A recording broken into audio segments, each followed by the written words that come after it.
अपने बीच भारतीय जनता पार्टी की वरिष्ठ कार्यकर्ता, केंद्रीय कपड़ा मंत्री श्रीमती स्मृति ईरानी जी आपको संबोधित करेंगी। बगल में हमारे राष्ट्रीय मीडिया प्रमुख सांसद अनिल बलूनी जी और राष्ट्रीय प्रवक्ता डॉक्टर संबित पात्रा जी हैं। मेरा सादर आग्रह है श्रीमती स्मृति ईरानी जी से कि आपको संबोधित करें। धन्यवाद संजय जी। देवियों सज्जनों, 10 तारीख इस माह की कांग्रेस पार्टी और उनके नेताओं का नैतिक आधार पर पर्दाफाश कर चुकी है। कल 2 प्रमुख घटनाएं जो मीडिया के माध्यम से राष्ट्र के सम्मुख प्रस्तुत हुई, उनमें से एक रघुराम राजन जी का ये वक्तव्य कि कांग्रेस की कुनीतियों की वजह से देश में एनपीएस बढ़े, बैंक्स बदहाल हुए। दूसरी ओर दिल्ली में कोर्ट के माध्यम से राहुल गांधी, श्रीमती प्रियंका वाड्रा, श्रीमती सोनिया गांधी सवालों के घेरे में आए। हमारे कई पत्रकार वर्ष 2010-11 से एक ऐसी कंपनी के बारे में बार बार किसी न किसी प्रकाशन में तथ्यों को सामने जनता के प्रस्तुत कर रहे हैं, जो श्री राहुल गांधी, श्रीमती प्रियंका वाड्रा और श्रीमती सोनिया गांधी के प्रयासों के माध्यम से टैक्स पेयर्स की संपत्ति को हड़पने का एक अनोखा प्रमाण उजागर करती है। यंग इंडियन नाम की एक कंपनी, जिसे स्थापित करते हैं श्री राहुल गांधी इस मंशा के साथ कि वो कोई प्रॉफिट और लॉस नहीं करेगी, खरीदती है एसोसिएटेड जर्नल्स की एक नामक कंपनी को, जिसका काम ही कमर्शियल है। क्यों एक कंपनी जिसका काम नहीं है प्रॉफिट या लॉस करना, एक कमर्शियल कंपनी को खरीदती है? इस प्रश्न का उत्तर राहुल जी को देना चाहिए। यह प्रश्न मैं राहुल जी से कर रही हूं क्योंकि कंपनी राहुल जी की है, कांग्रेस पार्टी की नहीं है। 2011 में एसोसिएटेड जर्नल्स को जब खरीदा जाता है तो एक तथ्य सामने आता है कि एसोसिएटेड जर्नल्स के पास कांग्रेस पार्टी ने 90 करोड़ का लोन दिया है। राहुल गांधी 90 करोड़ के इस लोन को खरीदते हैं महज 50 लाख रुपए में। क्या हिंदुस्तान में किसी ने आज तक ऐसा कोई उदाहरण देखा जहां पर एक ऐसी कंपनी जिसका काम नहीं है प्रॉफिट और लॉस करना, वो दूसरी कंपनी का 90 करोड़ का लोन खरीदे? एसोसिएटेड जर्नल्स प्रकाशित करती है नेशनल हेरल्ड न्यूज़पेपर्स जैसे कांग्रेस के कई मुखपत्र। लेकिन राहुल गांधी से जब एक पत्रकार 2012 में सवाल करते हैं तो उस पत्रकार को राहुल गांधी ईमेल लिखकर कहते हैं कि उनकी कंपनी का ध्येय नेशनल हेरल्ड को प्रकाशित करने का नहीं है। रिपोर्टर का ये बयान, राहुल गांधी का ये बयान 2012 में एक अखबार में छपता है। तो राहुल गांधी 50 लाख रुपए देकर 90 करोड़ का लोन खरीदते हैं, एक ऐसी कंपनी का लोन खरीदते हैं जिसका काम अखबार प्रकाशित करना है, लेकिन पत्रकार को सार्वजनिक तौर पर बताते हैं कि अखबार प्रकाशित करने की मंशा ही नहीं है उनकी। फिर इस कंपनी को खरीद कर क्या कीजिएगा? यह माना जाता है एसोसिएटेड जर्नल्स का आज राष्ट्र में कई शहरों में अलग अलग प्रॉपर्टीज हैं। ये प्रॉपर्टीज दिल्ली, मुंबई, लखनऊ और हरियाणा जैसे राज्यों में है। इस लोन को खरीदने के बाद राहुल गांधी, श्रीमती वाड्रा, सोनिया गांधी 99% के मालिक बनते हैं उस कंपनी के जो देश में अब हजारों करोड़ की संपत्ति अपने पास रखती है। इस विषय पर जब इनकम टैक्स की असेसमेंट होती है, इनकम टैक्स में लोग सावधान होते हैं कि संपत्ति और संपत्ति से आई हुई आय के बारे में इनकम टैक्स डिपार्टमेंट के पास असेसमेंट गलत है, तो राहुल गांधी कोर्ट जाते हैं ताकि इनकम टैक्स अपना काम ना कर सके। कोर्ट में जाकर राहुल गांधी कहते हैं कि मीडिया के ऊपर दबाव बनाया जाए कि मीडिया इस न्यूज को प्रकाशित ना करे। तो वो व्यक्ति जिसे प्रधानमंत्री को गले लगाने में कोई शंका, कोई दिक्कत नहीं, वो इनकम टैक्स के ऑफिसर से मीलों दूर भागता है, यह अपने आप में एक बहुत बड़ा प्रश्न है।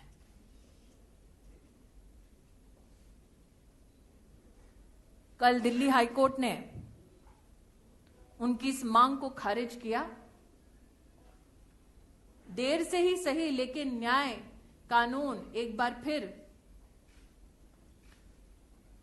अपना काम कर रहा है। लेकिन अगर इस आय और इस संपत्ति में कोई भी संदिग्ध गतिविधि नहीं हुई तो राहुल जी क्यों संकोच करते हैं ये जानकारी जनता के समक्ष स्वयं प्रस्तुत करने की? एक तरफ गांधी परिवार हो, राहुल जी, श्रीमती वाड्रा, सोनिया जी, उनकी आर्थिक गतिविधियों का पर्दाफाश होता है, और दूसरी ओर माननीय प्रधानमंत्री जी ने आज सुबह लाखों आंगनबाड़ी की कार्यकर्ताओं के साथ संवाद में उनके लिए कुछ महत्वपूर्ण घोषणाएं की हैं। आंगनबाड़ियों का मानदेय 3,000 से बढ़ाकर 4,500 प्रतिमाह किया गया है। जिनका मानदेय 2,250 रुपए था, उसको बढ़ाकर 3,500 किया गया है। आशा कार्यकर्ताओं और सहायिकाओं के लिए मुफ्त बीमा की भी घोषणा की गई है। एक तरफ माननीय प्रधानमंत्री जी के नेतृत्व में गरीब से गरीब व्यक्ति को आर्थिक रूप से सशक्त करने का प्रयास किया जा रहा है, और दूसरी ओर कांग्रेस के शीर्ष नेतृत्व की गतिविधियां जनता के सम्मुख आकर एक ही उदाहरण प्रस्तुत कर रही है कि कांग्रेस का विशेष गांधी परिवार की मंशा, उनका ध्येय खुद को आर्थिक रूप से सशक्त करने तक सीमित है। Now I'll give my statement in English. Ladies and gentlemen, yesterday, the Delhi High Court and Raghuram Rajan presented yet another examples of the corruption saga of the Congress leaders, namely Shri Rahul Gandhi, Srimati Priyanka Vadra, Srimati Sonia Gandhi. the UPA chairperson, Srimati Gandhi, led a government that attacked the very core of the Indian banking system. Raghuram Rajan has said that between 2006 and 8, the UPA functionings led to increased NPAs in the Indian banking structure. On the other hand, the court yesterday produced yet another evidence of the deep-seated corruption in the hallowed halls of the Congress party. Today I have questions, not for a political organization, but a gentleman called Shri Rahul Gandhi. Mr. Gandhi set up a company in the year 2010 which professed that it will not indulge in profit and loss businesses. Ironically, Mr. Gandhi went on to take possession of a company called Associated Journals, whose only function was publication of newspapers. At the time of purchase, media reports indicate that Associated Journals was a commercial enterprise. Why would Mr. Gandhi, who has in his statements then said we are not interested in profit and loss, buy a commercial company with commercial activities is a question he should answer. It seems, and these statements have been made by one or two Congress leaders in public and printed in various newspapers, that there was a 90 crore loan given to Associated Journals that was bought by Rahul Gandhi's company for 50 lakhs. When in the history of India have you seen a 90 crore loan bought by a gentleman for only 50 lakhs? And for what purpose?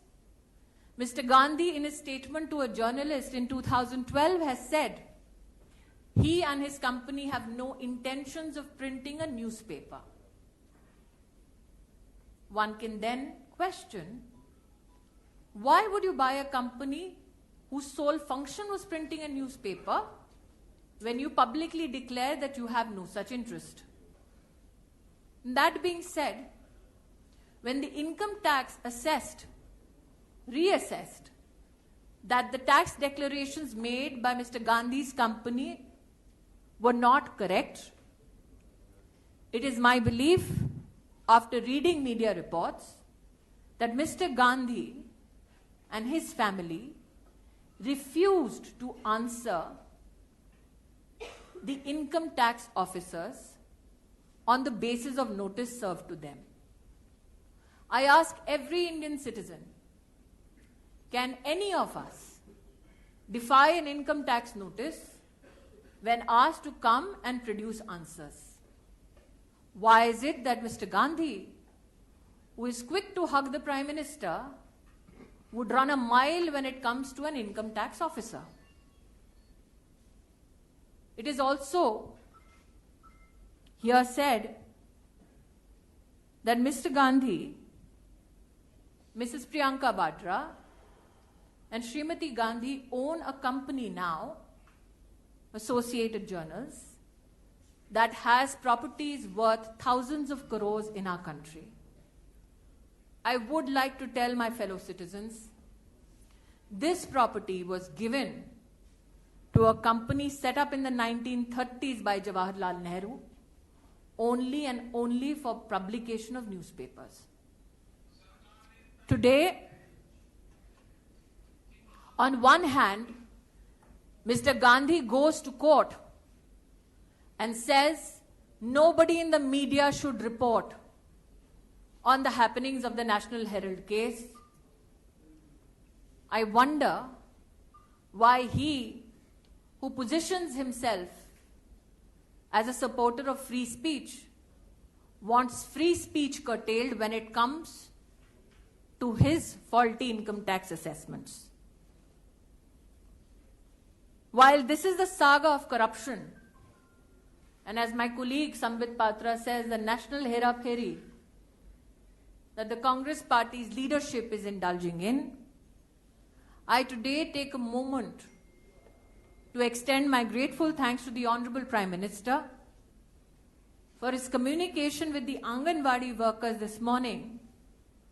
The Prime Minister has made some important announcements.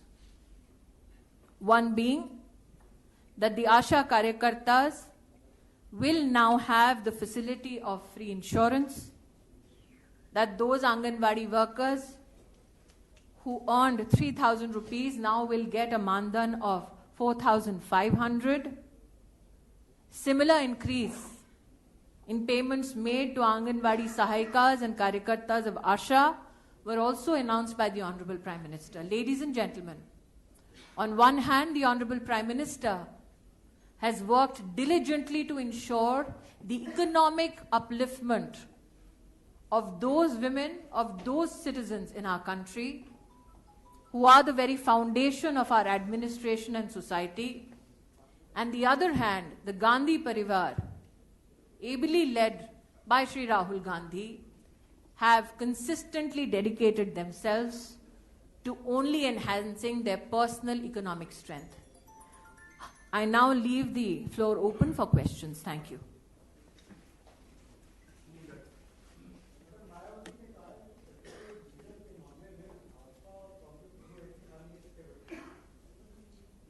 प्रश्न क्या है?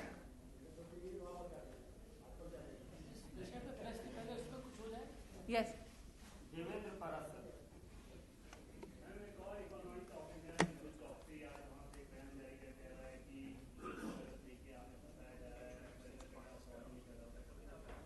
मेरा ये मानना है कि आप में से अगर किसी के पास भी वीडियो अपलोड के कारण उनकी वर्तमान कहां पर उनकी उपस्थिति है ये जानकारी है, तो जो भी हमारी इन्वेस्टिगेटिव एजेंसीज हैं उन तक ये जानकारी पहुंचाएं, क्योंकि ये विषय सब जुडिस है और ये विषय एजेंसी से संबंधित है। मेरा उस पर टिप्पणी करना गलत होगा, लेकिन अगर आपको उनके वेयरअबाउट्स की जानकारी है तो वो एजेंसी से तुरंत संपर्क करके पहुंचाएं।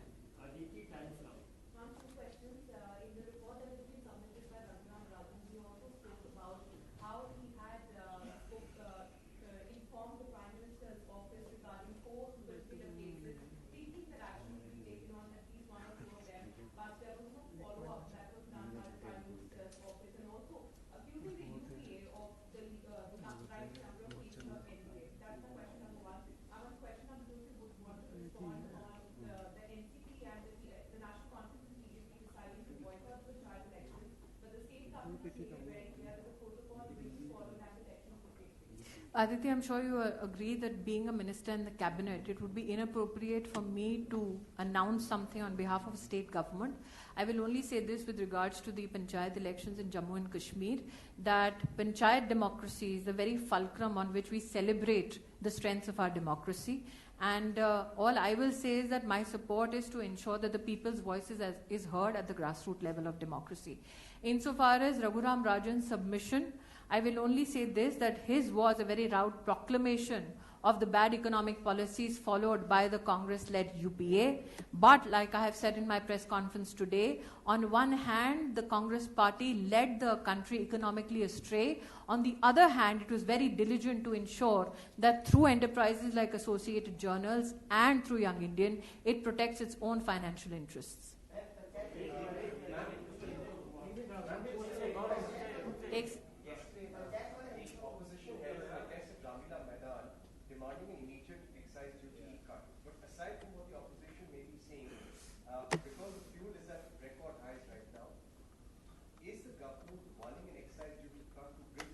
I'm sure you will agree this is not a government platform, it is a platform of the political organization Bharatiya Janata Party. So this question can be posed to the government spokesperson. But insofar as the people's support, yesterday it was very evident in Amethi, where every shopkeeper, every establishment was open. So the fact that Rahul Gandhi had no takers in his own Lok Sabha constituency speaks a lot about the proficiency of his leadership.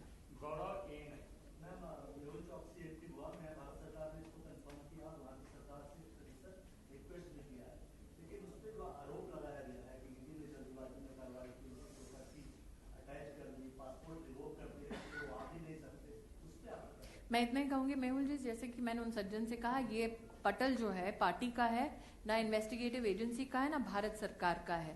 तथाकथित किसने क्या बयानबाजी की है किसी investigative agency के खिलाफ, मैं स्वयं कैबिनेट में रहने के नाते उस पर टिप्पणी ना ही करूं तो वो हमारी संवैधानिक मर्यादा को कहीं ना कहीं सुरक्षित रखने का मेरा प्रयास होगा। तो ये क्वेश्चन इन्वेस्टिगेटिव एजेंसी से पूछा जाए तो बेहतर होगा।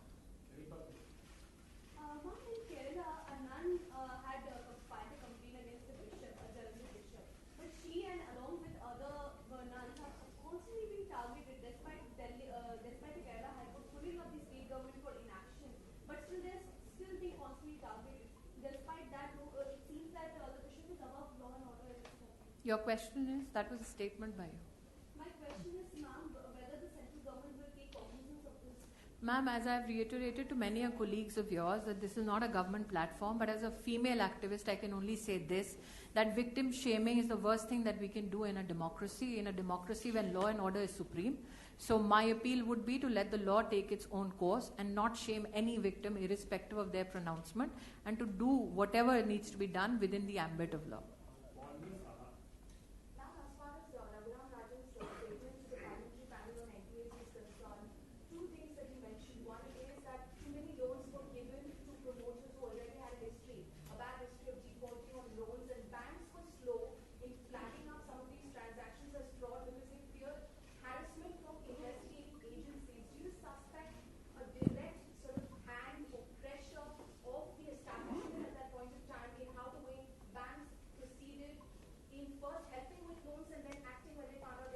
For the ex-RBI governor to make such a statement is indeed a reflection of the Congress mafia when it came to this kind of banking arrangements. The fact that Raghuram Rajan has said this, and I'm sure has said this responsibly, is a reflection of not only the mafia raj in economic policies by the Congress government then, but also a malaise and a challenge which the Congress party and the Congress-led UPA left behind for the nation to deal with.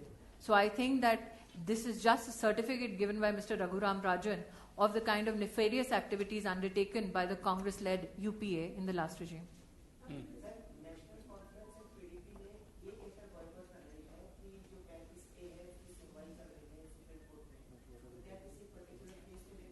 चूंकि आप स्वयं एक sub judice मामले की ओर मेरा ध्यान इंगित कर रहे हैं, मैं इतना ही कहूंगी कि मैं क्योंकि कैबिनेट की मेंबर हूं, इसलिए मेरा अपना व्यक्तिगत मानना यह है कि पंचायत का चुनाव अपने आप में सबसे, जो स्थानीय निकाय का चुनाव है, वो लोकतंत्र के सशक्तिकरण का सबसे बड़ा प्रमाण है। और एक राजनीतिक कार्यकर्ता होने के नाते हमारा ध्येय हमेशा यही रहता है, हमारी इच्छा ये रहती है कि निचले के निचले स्तर पे लोकतंत्र में और लोकतंत्र के माध्यम से जनता की आवाज उभर कर आए। इस कार्यशैली में अगर हमारी ओर से और मुझ जैसे कार्यकर्ताओं की ओर से कोई योगदान होगा, वो करने में हम लोग अपने पार्टी के माध्यम से अपना अपना रोल सुनिश्चित करेंगे। किंतु जहां तक किसी और पार्टी और सबजुडिस मैटर का इशू होगा, वहां पर मेरा कैबिनेट मंत्री होने के नाते बोलना उचित नहीं होगा। एक मिनट में अदिति रुक जाइए।